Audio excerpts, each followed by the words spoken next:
ಅನುಪಮ ಗೌಡ ಈ ಹಿಂದೆ ಅನೇಕ ಬಾರಿ ತಮ್ಮ ವೈಯಕ್ತಿಕ ವಿಚಾರದ ಬಗ್ಗೆ ಬಹಳಷ್ಟು ಬಾರಿ ಮಾತನಾಡಿದ್ದಾರೆ. ತಮ್ಮ ಜೀವನದಲ್ಲಿ ಏನಾಗ್ತಿದೆ, ಯಾಕೆ ಹೀಗಾಯಿತು, ಇದೆಲ್ಲದರ ಬಗ್ಗೆಯೂ ಕೂಡ ಮನಸ್ಸು ಬಿಚ್ಚಿ ಮಾತನಾಡಿದ್ದಾರೆ. ಆದರೆ ಇದೇ ಮೊದಲ ಬಾರಿಗೆ ತನ್ನ ಸ್ನೇಹಿತರ ಜೊತೆಗೆ ಜಗಳ ಮಾಡಿ ಕಿರಿಕ್ ಮಾಡ್ಕೊಂಡಿದ್ದಾರೆ. ತುಂಬ ಅತ್ಯಾಪ್ತರಾಗಿದ್ದವರು ಇದೀಗ ಕಿರಿಕ್ ಮಾಡಿಕೊಂಡು ಬೇರೆ ಬೇರೆ ಆಗಿದ್ದಾರೆ, ದೂರ ದೂರ ಆಗಿದ್ದಾರೆ. ಇದು ಸಾಮಾನ್ಯ ಜನರ ಲೈಫಲ್ಲಿ ತೀರಾ ಕಾಮನ್ ಆಗಿರುತ್ತೆ. ಜೊತೆಗಿದ್ದವರೇ ನಮ್ಮ ಬಗ್ಗೆ ಕೆಟ್ಟದಾಗಿ ಮಾತಾಡೋದು, ಇನ್ನೆಲ್ಲೋ ಹೋಗಿ ಇನ್ನೇನೋ ಮಾತಾಡೋದು, ಅಥವಾ ಗೆಳೆಯರು ಅಂತ ಅನಿಸ್ಕೊಂಡವರು, ಫ್ಯಾಮಿಲಿ ಅಂತ ಅನಿಸ್ಕೊಂಡವ್ರೆ ನಮ್ಮನ್ನು ಬೇರೆ ರೀತಿಯಲ್ಲಿ ಕೆಟ್ಟದಾಗಿ ನೋಡುವಂಥದ್ದು, ನಡೆಸಿಕೊಳ್ಳುವಂಥದ್ದು ಇದು ತೀರಾ ಕಾಮನ್. ಮತ್ತು ಫ್ರೆಂಡ್ಶಿಪ್ ಅಂತ ಅಂದರೆ, ಗೆಳೆತನ ಅಂತ ಅಂದರೆ ಜಗಳಗಳು ಇದ್ದೇ ಇರುತ್ತೆ. ಆದರೆ ತೀರಾ ಕ್ಲೋಸ್ ಆಗಿದ್ದವರು, ತುಂಬ ಅತ್ಯಾಪ್ತರಾಗಿದ್ದವರು, ಜೀವಕ್ಕೆ ಜೀವ ಅಂತ ಅಂದ್ಕೊಂಡಿದ್ದವರು ಇದೀಗ ಅನುಪಮಗೆ ಮಹಾ ಮೋಸ ಮಾಡಿದ್ದಾರೆ.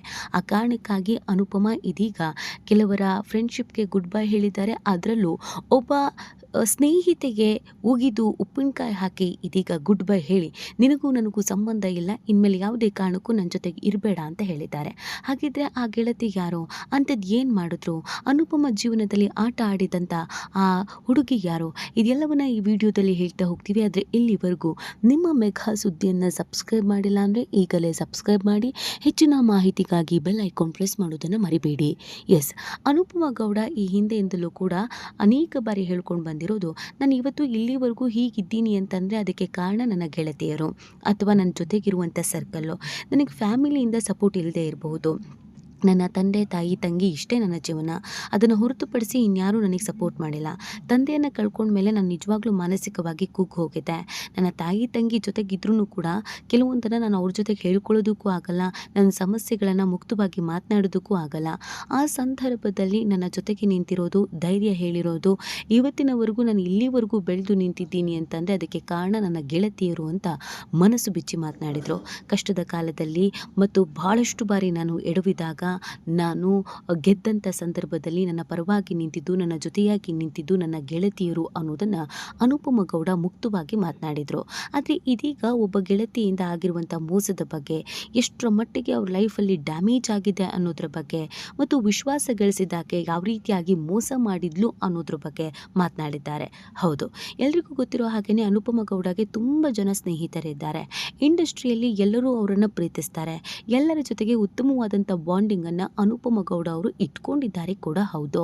ಆ ಕಾರಣಕ್ಕಾಗಿ ಹೊರಗೆ ಹೋಗುವಾಗ ಗೆಳತಿಯರ ಜೊತೆಗೆ ಹೋಗ್ತಾರೆ ಮತ್ತು ಅನೇಕ ಟ್ರಿಪ್ಗಳನ್ನು ಮಾಡಿದ್ದಾರೆ. ಆದರೆ ಇತ್ತೀಚೆಗೆ ಅದ್ಯಾಕೋ ಗೊತ್ತಿಲ್ಲ, ಅನುಪಮ ಗೌಡ ಸೋಲೋ ಟ್ರಿಪ್ ಮಾಡೋದಕ್ಕೆ ಶುರು ಮಾಡಿದರು. ಬಾಲಿಗೂ ಕೂಡ ಒಬ್ಬರೇ ಹೋಗಿ ಬಂದಿದ್ದರು. ಏನೇ ಮಾಡಿದ್ರೂ ಇದೀಗ ಸಿಂಗಲ್ ಆಗಿ ಮಾಡೋದಕ್ಕೆ ಶುರು ಮಾಡಿದ್ದಾರೆ. ಅದಕ್ಕೆಲ್ಲ ಕಾರಣ ಸ್ನೇಹಿತರಿಂದಲೇ ಆದಂಥ ಮೋಸ, ಸ್ನೇಹಿತರಿಂದ ಆದಂಥ ನೋವು. ಹೌದು, ನೇಹಾ ಗೌಡ, ಕೃಷಿತಾ ಪಂಡ, ಶ್ರುತಿ ಪ್ರಕಾಶ್ ಸೇರಿದಂತೆ ಅನೇಕರು ಅನುಪಮ ಗೌಡ ಅವರಿಗೆ ತುಂಬ ಕ್ಲೋಸ್ ಇದ್ದಾರೆ. ಅದರಲ್ಲೂ ನೇಹಾ ಗೌಡ ಅಂತೂ ಅನುಪಮ ಗೌಡ ಅವರಿಗೆ ಬಹು ವರ್ಷಗಳ ಗೆಳತೆ. ಇಬ್ಬರು ಒಟ್ಟೊಟ್ಟಿಗೆ ಜೀವನದ ಸಕ್ಸಸ್ಸನ್ನು ಕಂಡರು. ಇಬ್ಬರು ಒಟ್ಟೊಟ್ಟಿಗೆ ವೃತ್ತಿ ಜೀವನವನ್ನು ಶುರು ಮಾಡಿದ್ರು. ಮತ್ತು ನೇಹಾ ಅವರ ಪ್ರತಿಯೊಂದು ಫ್ಯಾಮಿಲಿ ವಿಚಾರ ಅನುಪಮ ಅವರಿಗೆ ಗೊತ್ತಿತ್ತು. ಅನುಪಮ ಅವರ ಪ್ರತಿಯೊಂದು ಏಳು ಬೀಳು ವಿಚಾರ ನೇಹಾ ಅವರಿಗೆ ಗೊತ್ತಿತ್ತು. ಇಬ್ಬರು ಫ್ರೆಂಡ್ಸ್ ಅನ್ನೋದಕ್ಕಿಂತ ಅಕ್ಕ ತಂಗಿ ಥರ ಬಾಂಡಿಂಗ್ ಇತ್ತು.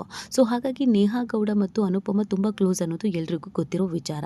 ಇನ್ನೊಂದು ಕಡೆಯಲ್ಲಿ ಕೃಷಿತಾ ಪಂಡ ಮತ್ತು ಶ್ರುತಿ ಪ್ರಕಾಶ್, ಇವರಿಬ್ಬರು ಬಿಗ್ ಬಾಸ್ ಮುಖಾಂತರವಾಗಿ ಅನುಪಮ ಗೌಡ ಅವರಿಗೆ ಕ್ಲೋಸ್ ಆದವರು, ಸ್ನೇಹಿತರೇ ಆದವರು. ಆವತ್ತಿನಿಂದ ಅವರ ಬಾಂಡಿಂಗ್ ಹಾಗೆ ಉಳ್ಕೊಂಡಿದೆ. ಮೂರು ಜನ ಸೇರಿ ಬಾಲಿ ಟ್ರಿಪ್ ಹೋಗಿದ್ರು. ಅದಾದಮೇಲೆ ಅಲ್ಲಲ್ಲಿ ಇಲ್ಲಿ ಕೆಲವೊಂದಷ್ಟು ಕಡೆಯಲ್ಲಿ ಒಟ್ಟಿಗೆ ಕಾಣಿಸ್ಕೊಂಡಿದ್ರು. ಆದರೆ ಇದೀಗ ಯಾರ ಜೊತೆ ಕಿತ್ತಾಡ್ಕೊಂಡಿದ್ದಾರೆ ಅನ್ನೋದ್ರ ಬಗ್ಗೆ ಅನುಪಮ ಮಾತಾಡಿದ್ದಾರೆ. ಹೌದು, ಅನುಪಮ ಆ ಸ್ನೇಹಿತೆಯನ್ನು ಮನೆಗೆ ಕರ್ಕೊಂಡು ಹೋಗ್ತಿದ್ರಂತೆ. ತಮ್ಮ ಲೈಫಲ್ಲಿ ಏನೇನಾಗ್ತಿದೆ ಅದೆಲ್ಲವನ್ನು ಮುಕ್ತವಾಗಿ ಮಾತನಾಡ್ತಿದ್ರಂತೆ. ಇವತ್ತು ಹೀಗಾಯಿತು ಅಂತ ನೋವನ್ನು ಹೇಳ್ಕೊಳ್ತಿದ್ರಂತೆ. ಕೆಲವೊಂದು ಸಕ್ಸಸ್ ವಿಚಾರವನ್ನು ಕೂಡ ಹೇಳ್ಕೊಳ್ತಿದ್ರಂತೆ. ಮುಂದೆ ಜೀವನದಲ್ಲಿ ಹೀಗಿರಬೇಕು ಹಾಗಿರಬೇಕು ಅಂತ ಏನು ಡ್ರೀಮ್ ಕಂಡಿದ್ರು ಆ ಡ್ರೀಮ್ ಬಗ್ಗೆ ಕೂಡ ಮಾತಾಡ್ತಾ ಇದ್ರಂತೆ. ದಿನನಿತ್ಯದ ಲೈಫ್ನಲ್ಲಿ ಇವತ್ತಿಡೀ ನನ್ನ ದಿನಚರಿ ಹೀಗಿತ್ತು, ನನ್ನ ಲೈಫಲ್ಲಿ ಹೀಗಾಯಿತು ಎಲ್ಲವನ್ನು ಕೂಡ ಆಕೆ ಬಳಿ ಹೇಳ್ಕೊಳ್ತಾ ಇದ್ರಂತೆ. ಆದರೆ ಆಕೆ ಮಾತ್ರ ಅನುಪಮ ಗೌಡ ಅವರಿಗೆ ಮೋಸ ಮಾಡಿದ್ದಾರೆ.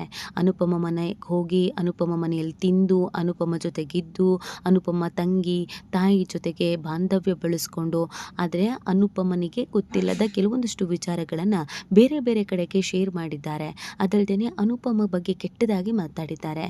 ಅನುಪಮ ಸರಿ ಇಲ್ಲ, ಅವ್ರ ಜೊತೆಗೆ ಅಫೇರ್ ಇದೆ, ಇವ್ರ ಜೊತೆಗೆ ಅಫೇರ್ ಇದೆ, ಅನುಪಮ ಹಾಗೆ, ಅನುಪಮ ಹಿಂಗೆ, ಅನುಪಮ ನಡತೆ ಸರಿಯಿಲ್ಲ, ಅನುಪಮ ಕೆಟ್ಟವಳು, ಇದೆಲ್ಲವನ್ನ ಕೂಡ ಅನುಪಮ ಬಗ್ಗೆ ಮಾತಾಡಿಕೊಂಡು ಇಡೀ ಇಂಡಸ್ಟ್ರಿ ತುಂಬ ಹಬ್ಬಿಸ್ಕೊಂಡು ಬಂದಿದ್ದಾರೆ. ಈ ವಿಚಾರ ಅನುಪಮ ಕಿವಿಗೆ ಬೀಳ್ತಾ ಇದ್ದ ಹಾಗೆ ಅವರನ್ನು ಕರೆದು ಕೇಳಿದ್ದಾರೆ, ಯಾಕೆ ಹೀಗೆಲ್ಲ ನನ್ನ ಬಗ್ಗೆ ಕೆಟ್ಟದಾಗಿ ಮಾತಾಡ್ತಾ ಇದೆಯಾ ಅಂತ. ಆಗ ನಾನು ಆ ಥರ ಮಾತಾಡಿಲ್ಲ, ಯಾರೋ ನಿನ್ನ ಹತ್ರ ನನ್ನ ಬಗ್ಗೆ ಸುಳ್ಳು ಹೇಳಿದ್ದಾರೆ, ನಮ್ಮಿಬ್ಬರು ಫ್ರೆಂಡ್ಶಿಪ್ ಹಾಳು ಮಾಡಬೇಕು ಅಂತ ಈ ಥರ ಮಾಡಿದ್ದಾರೆ ಅಂತ ಸಬೂಬು ಕೊಟ್ಟಿದ್ದಾರಂತೆ. ಅದೇ ರೀತಿಯಾಗಿ 3-4 ಬಾರಿ ಅನುಪಮ ಗೌಡಗೆ ಆ ಹುಡುಗಿ ಕಡೆಯಿಂದ ಮೋಸ ಆಗಿದೆ. 4 ಬಾರಿ ಕ್ಷಮಿಸಿದಂಥ ಅನುಪಮ ಅದಾದಮೇಲೆ ಅದ್ಯಾಕೋ ಕ್ಷಮಿಸಬೇಕು ಅಂತ ಮನಸ್ಸು ಬಂದಿಲ್ಲ. ಒಮ್ಮೆ ಅನುಪಮ ಮತ್ತು ಆ ಹುಡುಗಿ ಒಂದೇ ಕಡೆಗೆ ಒಂದು ಕಾರ್ಯಕ್ರಮಕ್ಕೆ ಹೋಗಿದ್ರಂತೆ. ಅಲ್ಲಿವರೆಗೂ ಚೆನ್ನಾಗಿದ್ದಂಥ ಆ ಹುಡುಗಿ ಅನುಪಮ ಮನೆಗೆ ಲೇಟಾಯಿತು ಅಂತ ಹೋದ್ಮೇಲೆ ಇದೇ ಅನುಪಮ ಬಗ್ಗೆ ಅನುಪಮ ಜೊತೆಗೆ ಬಂದಿದ್ದಂಥ ಆ ಹುಡುಗಿ ತುಂಬ ಕೆಟ್ಟದಾಗಿ ಮಾತನಾಡಿದ್ದಾರೆ. ಅವಳು ಸರಿ ಇಲ್ಲ, ಅವಳಂತವಳು ಇಂಥವಳು ಅಂತ ಅದು ಅನುಪಮ ಕಿವಿಗೆ ಬಂದಿದೆ. ಅದೇ ಲಾಸ್ಟ್ ಅನುಪಮ ಆಕೆಯ ಫ್ರೆಂಡ್ಶಿಪ್ಪಿಗೆ ಗುಡ್ ಬೈ ಹೇಳಿದ್ದಾರೆ. ಇನ್ನು ನನಗೂ ನಿನಗೂ ಸಂಬಂಧ ಇಲ್ಲ ಅಂತ ಹೇಳಿದ್ದಾರೆ. ನೀನೇ ಜೀವ ನೀನೇ ಪ್ರಾಣ ಅಂತಿದ್ದ ಅವಳು ಕಷ್ಟದಲ್ಲಿ ಇದ್ದಂಥ ಸಂದರ್ಭದಲ್ಲಿ ನಾನು ನನ್ನ ಕೆಲಸ ಕಾರ್ಯಗಳಿಗೆಲ್ಲವನ್ನ ಬಿಟ್ಟು ಅವಳಿಗಾಗಿ ಹೋಗಿದ್ದೆ. ಆದರೆ ಅವಳು ಮಾತ್ರ ನನ್ನ ಕ್ಯಾರೆಕ್ಟರನ್ನು ಎಷ್ಟು ಹಾಳು ಮಾಡೋದಕ್ಕೆ ಸಾಧ್ಯನೋ ಅಷ್ಟು ಹಾಳು ಮಾಡಿದ್ಲು. ಹೀಗೆ ಜೊತೆಗಿದ್ದು ಮೋಸ ಮಾಡೋರಿಂದ ನಾನು ತುಂಬ ಕುಗ್ಗಿದ್ದು ಕೂಡ ಇದೆ ಅಂತ ಅನುಪಮ ಹೇಳಿದ್ದಾರೆ. ಆದರೆ ಜೊತೆಗಿದ್ದು ಮೋಸ ಮಾಡಿದವರು ಯಾರು, ಆಕೆ ಯಾರು ಅನ್ನೋದ್ರ ಬಗ್ಗೆ ಹೇಳಿಲ್ಲ. ಆದರೆ ಇಲ್ಲಿವರೆಗೂ ಅನುಪಮ ಅವರ ಫ್ರೆಂಡ್ಶಿಪ್ ಬಗ್ಗೆ ನಾವು ನೋಡೋದಾದರೆ ಎಲ್ಲರೂ ಜೊತೆಗಿದ್ದಾರೆ. ಇದರಲ್ಲಿ ಇಶಿತಾ ಮತ್ತು ಶ್ರುತಿ ಪ್ರಕಾಶ್ ಇವರಿಬ್ಬರೂ ಸ್ವಲ್ಪ ಮಟ್ಟಿಗೆ ದೂರ ಆಗಿದ್ದಾರೆ. ಅದನ್ನು ಹೊರತುಪಡಿಸಿದರೆ ಇನ್ನುಳಿದ ಎಲ್ಲ ಸ್ನೇಹಿತರು ಅನುಪಮ ಜೊತೆಗಿದ್ದಾರೆ. ಇದರಲ್ಲಿ ಮೋಸ ಮಾಡಿದ್ಯಾರು, ಇಶಿತಾ ಅಥವಾ ಶ್ರುತಿ ಪ್ರಕಾಶ್, ಇವರಿಬ್ಬರನ್ನು ದೂರ ಇಟ್ಟಿದ್ಯಾಕೆ, ಅಥವಾ ಇವರಿಬ್ಬರನ್ನ ಹೊರತುಪಡಿಸಿ ಇನ್ಯಾರಾದರೂ ಅನುಪಮ ಲೈಫಲ್ಲಿ ಕಿತ್ತಾಪತಿ ಮಾಡಿದ್ರಾ, ಇದೆಲ್ಲದ್ರ ಬಗ್ಗೆ ಅನುಪಮ ಮುಕ್ತವಾಗಿ ಮಾತನಾಡಿಲ್ಲ. ಈ ಬಗ್ಗೆ ನಿಮ್ಗೇನು ಅನಿಸುತ್ತೆ ಅನ್ನೋದನ್ನು ನೀವು ಕೂಡ ಕಮೆಂಟ್ ಮಾಡಿ ನಿಮ್ಮ ಅನಿಸಿಕೆ ಮತ್ತು ಅಭಿಪ್ರಾಯವನ್ನು ತಿಳಿಸಬಹುದು.